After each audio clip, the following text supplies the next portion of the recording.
Ito real talk lang to Tungkol ito sa video na nakita ko kanina. Kilala nyo ba si Norman Mangusin? Ito yung viral dati na si Norman Marcos. Okay, kung naalala nyo. So may video siya na sinabi patungkol dito sa pagbagsak ni Diwata dahil sa kanyang ugali. So panoorin na lang natin kung ano yung mga sinasabi niya kanina. At syempre may video akong nakita na tinanong naman itong si Diwata na kung sakali siya bumagsak, anong magiging reaksyon niya or anong pwedeng gawin niya.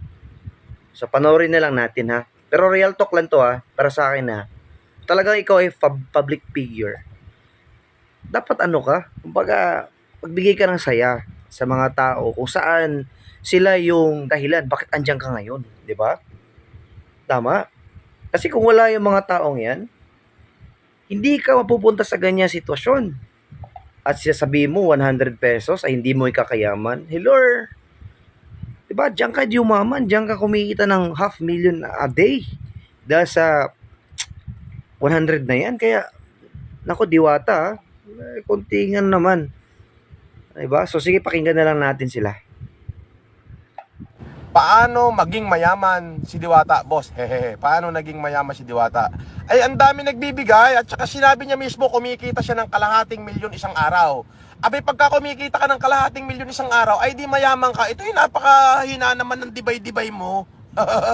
Napakahina mo naman magdibay-dibay. Abay, kalahating milyon ka mo kinikita araw-araw, ay di mayaman yun. Ito'y tunggak. Oh. Diba? Pagka kumikita na ng kalahating milyon isang araw, abay mayaman na yun. Ang tawag do'y yayamanin. Di ba? Pero sabi ko nga, kapag ikaw ay binigyan ng Panginoon ng pagkakataon na umangat sa buhay, dapat lalo kang maging mapagpakumbaba. Ngayon, Diwatan lubugan pa nga, na mukhang engkanto, nakaw. Huwag mo sasabihin lilipas din yan at huwag mo sasabihin may nagpapabati nga lilipas din daw yan kuya. Lilipas ka na rin. Ngayon, yung sasabihin mong hindi mo ikayayaman ng 100 piso nila ay gonggong kang, hinayupak kang, hindot ka. Sa kanila ka nagsimula.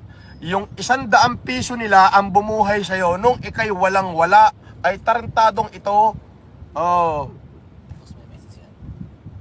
Daw kabilis pagsikat mo, Diwata, ganun din daw kabilis ang pagbagsak mo. Anong masabi mo dyan?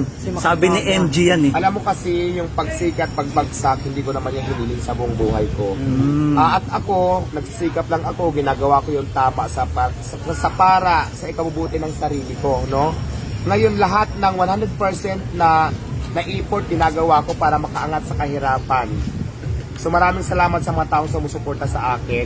Ngayon, kung dumating man sa point na mangyaring sinasabi nila na bumagsak ng madaling panon, tatanggapin ko kasi nila kasi lahat naman ng effort, 110% pa kaya yung binibigay ko para makaangat, ginagawa ko na ngayon. Diba? Kung dumating sa point hanggang doon lang tayo, kailangan natin tanggapin ano man mangyari sa buhay natin. Kasi yan ang nakatadhana sa'yo, kapalaran mo yan Ito nga pag-angat, hindi nga natin pinangarap, bigla lang dumating sa atin ni God, magpasalamat tayo doon. Yung pagbagsak naman talaga, kailangan lang siguro paghandaan natin. Pero di ba ginagawa naman, sabi ko nga, ginagawa ko naman ng paraan, yung effort ko 100% para makaangat sa buhay. So kung dumating man sa point, hanggang doon lang talaga yung effort ko, anong magagawa natin? So, narinig nyo na ang panig ni Leo Marcos at ang panig ni Diwata Paris Overload. 'Di ba? So kayo na humusga kung anong nasa isip nyo. Di ko comment nyo na dyan kung ano yung mga nasa utak natin, no? So huwag kakalimutan, follow, share, at huwag matakot. Ito po ang iyong lingkod, Ontoy lang malakas. Bye-bye.